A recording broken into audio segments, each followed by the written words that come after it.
Roger has served with distinction in the Marine Corps in Afghanistan and Iraq, and Roger has, in addition to the biggest degree that he has from West Georgia, he also has 2 other degrees from the other famous place called Harvard.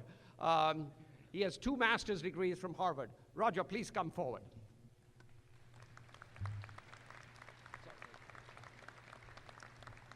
Good morning. Thank you for your warm welcome. To those who question whether one person can make a difference, I have an answer. Beheruz, Sethna. I stand before you today as a testament to that fact. Much like the thousands of students who have graduated during President Sethna's tenure, I am the first in my family to go to college, first setting foot on this campus in 1996.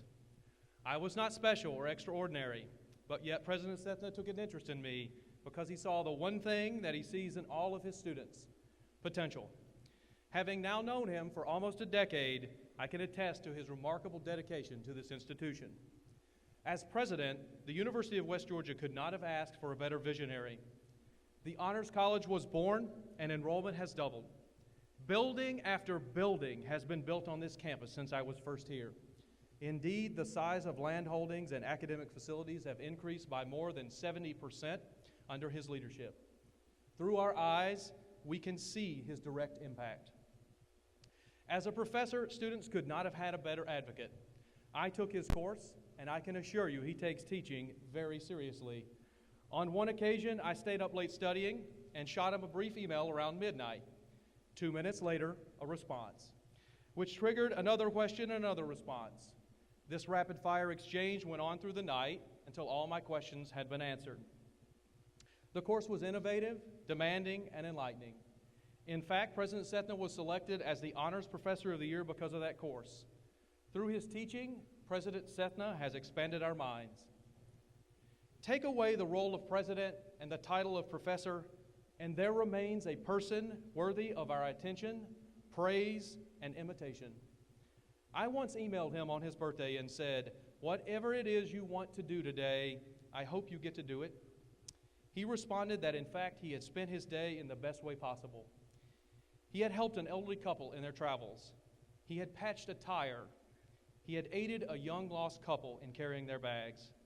In his words, "For me, the greatest kick is making a difference and being of service." And in our hearts, that's exactly what we know about you, President Sethna. You are a person of service, a person whose life has made a difference. You have opened our eyes, you have expanded our mind, and you have touched our hearts. We love you, and we will miss you dearly. It is my distinct honor to present to you our distinguished president, Professor and President Beheruz Sethna.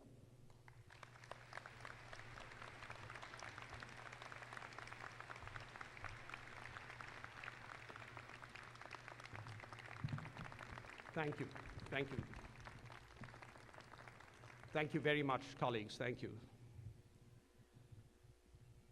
I have to say that Roger is stepped down a considerable amount during this introduction. Roger, as a student, did another introduction to a Nobel laureate. So now Roger is really slumming today when he introduces nothing but the president. Let me share with you, it's common for speakers at commencement to give words of advice. Of course, nobody remembers them, but it's part of the tradition. I have 4 items to share with the graduates, 4 recommendations for your future life. Being a professor and a president, just about the worst combination that you can possibly have. I'm going to take, 15 minutes to say these 4 things, but nonetheless, they are important. The first of these is world awareness. The world is changing at such a rapid pace. If you haven't read Tom Friedman's book, The World is Flat, you need to. The world is getting more flat, and by that he means that things that happened on the, quote, other side of the world that didn't make a difference to our lives, today make a difference to our lives. So to all the graduates, please think of the flattening world. In his words, in Friedman's words, he says, in China today, Bill Gates is Britney Spears. In America, Britney Spears is Britney Spears, and that's our problem. We need to be aware of what's going on in the world around us. I came across a very fine article that I also recommend to you. This one is a very brief article. It's written by a man called Derek Sivers, and it's called Fish Don't Know They're in Water. And the basic premise of that article is that if you ask fish what is water, they wouldn't know. They are so immersed in it that they don't know what water is. You have to get outside of the water to realize that you've been in water. And he recommends that all Americans understand that well. We have to get outside our culture to realize that we have been in a particular culture. We are surrounded, and this I'm quoting, we are surrounded by people who think like us, that it's impossible to see that what we think as universal truths are just our local culture. I cannot stress this strongly enough. What you believe is a universal truth may be simply a product of your local culture. Let me take one thing that all of you, I suspect all of you in this large auditorium will strongly believe is the only way to do things. And that is, at the age of 18, people leave home. And mom and dad wipe their hands of it, and that's done. That's very much part of the American culture. Listen now to what Derek Sivers says. All of my Singaporean friends live with their parents. Even pretty successful ones, even married ones, even up to the age of 35, live with their parents in their parents' home. And if anyone in this room believes that you can dismiss Singapore as being, quote, on the other side of the world, you're wrong. It's not. The other thing that I share with you, and this is not part of Derek Sivers' article, is again something I recommend. Google 60 Minutes, Leslie Stahl, and Italian men. Leslie Stahl of 60 Minutes did an episode on Italian men. Again, very successful ones, dynamic people who drive great cars, who are chief executives or senior executives. They live at home. So again, what Sivers is trying to say is that what we believe is the only way to do things may not be. And here I'm not making the case that one is right or one is wrong. I'm simply saying that these are alternative ways of doing things. And as you go out into the world for the next 40 or 50 years, let me assure you that more of that will happen, not less. So have that world awareness. And let me end by another quote from Derek Sivers, and then one example from me. My culture, says Derek Sivers, isn't in the center. It's off on the edge, like one petal in a flower, like they all are. Not right or wrong, just different. That's the point that Sivers is trying to make. We are just one petal in a flower. Let me share with you one thing that comes from me. I grew up in India, and I grew up speaking English. So English was not new to me when I came to this country, and I came to this country at the age of 25 to do my PhD at Columbia University. And amazingly, the sentence that I'm about to tell you is the first time I heard this sentence. He speaks with an accent, or she speaks with an accent. Now, I'm going to give you a few minutes, a few seconds to think of what's wrong with that sentence. No, it's not grammatically wrong. No, it's not because it's racist or anything. That's not what I'm talking about. What's wrong with that sentence? It needs an adjective. Everyone has an accent. You have to put an adjective before the word accent. When I grew up in India, people had an Indian accent, an American accent, a British accent. When I came to America, I thought people might have a Brooklyn accent. Remember, I was in New York City. A Brooklyn accent, a Southern accent. It needs an adjective, for goodness sake. If you don't understand that it needs an adjective in that sentence, then you're in that fishbowl, and you need to look at it from the outside. So this is the first item, the worldview, and I only scratched the surface. The second, let me give you some economic advice. First of all, let me tell you how qualified I am to give you this economic advice. You could get very rich by following my wife and me around and investing in the very stocks we don't invest in, and not investing in the stocks we invest in. We actually own some stocks that are worth $0. So why then would I claim to give you economic advice? Again, growing up in a country, India, when I did grow up, when dinosaurs roamed the earth and the earth was cooling at the time, my family income, we were a small family, I was the only child of my parents. My family income was 500 Indian rupees a month.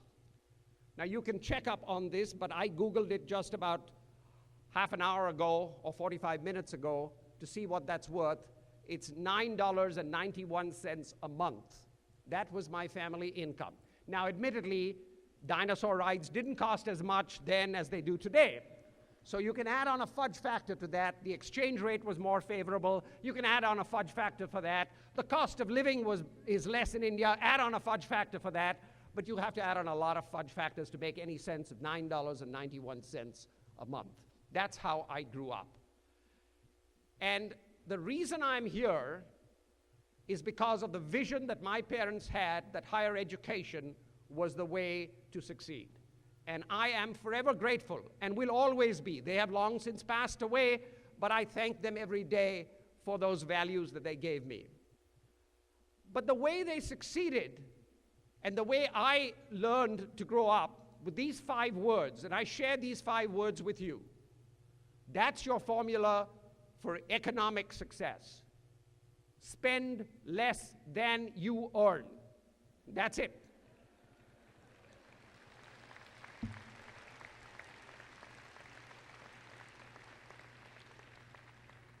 And believe me, as someone who grew up with the equivalent of $9.91, you can still make it. It's okay. I'm not traumatized by that experience at all. In fact, I think I'm enriched by it.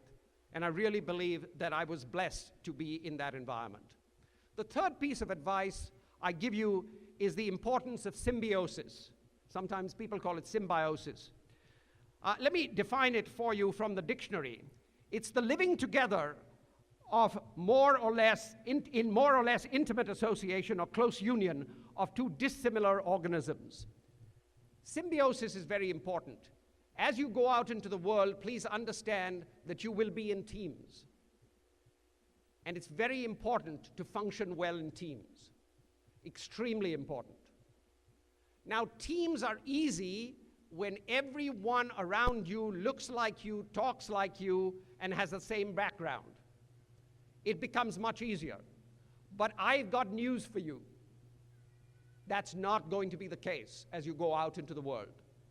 You're going to find people who are different from you, and you need to be part of that team as well. And you need to be full-blown people, full-blown members of that team. And in every team, the ideal is that everyone does the same amount of work. But that ideal is often not so.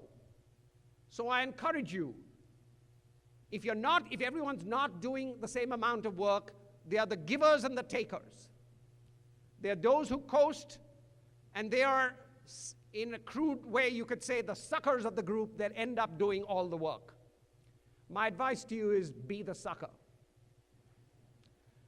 You are much better off getting the reputation that you're the one who carries the load on your shoulder than the one who doesn't do any work. Symbiosis is very important.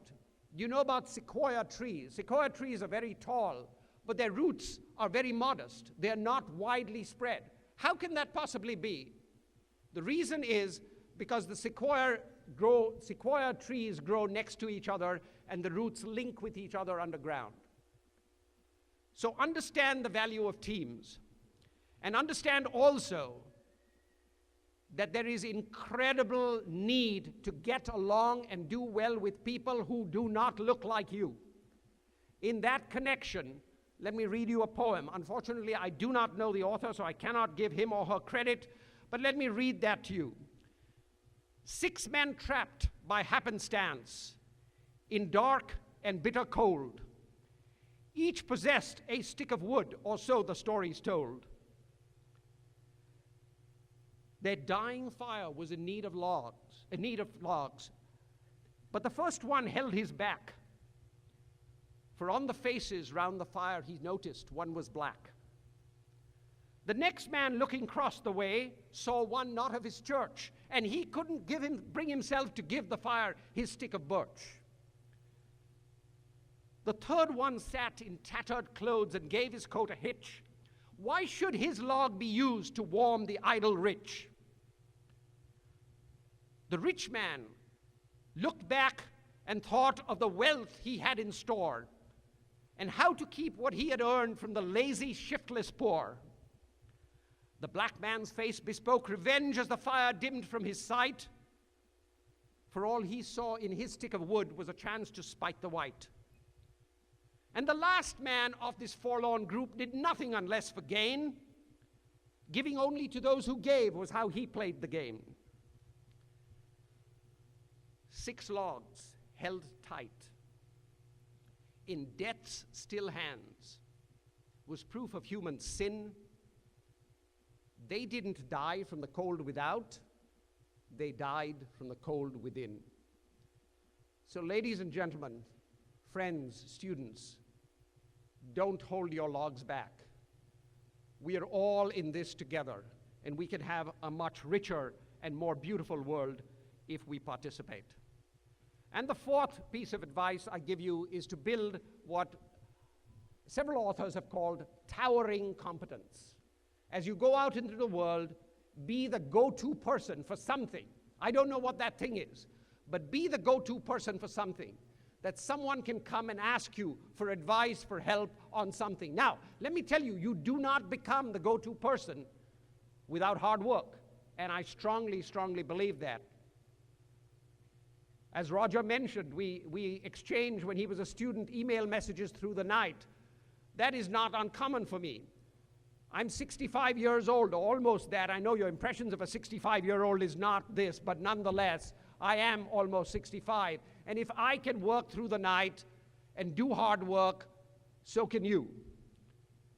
There is a belief that an author by the name of Gladwell said that to build really towering competence, whether you're talking about music or you're talking about writing code, you have to put in 10,000 hours. So I share that with you simply to say, whether you believe Gladwell's 10,000-hour hypothesis or not, hard work will help you build towering competence. These are my 4 pieces of advice. Let me repeat the initial words: worldview, economics, symbiosis, and towering competence. And the initial letters of those spell West. Go West, all of you.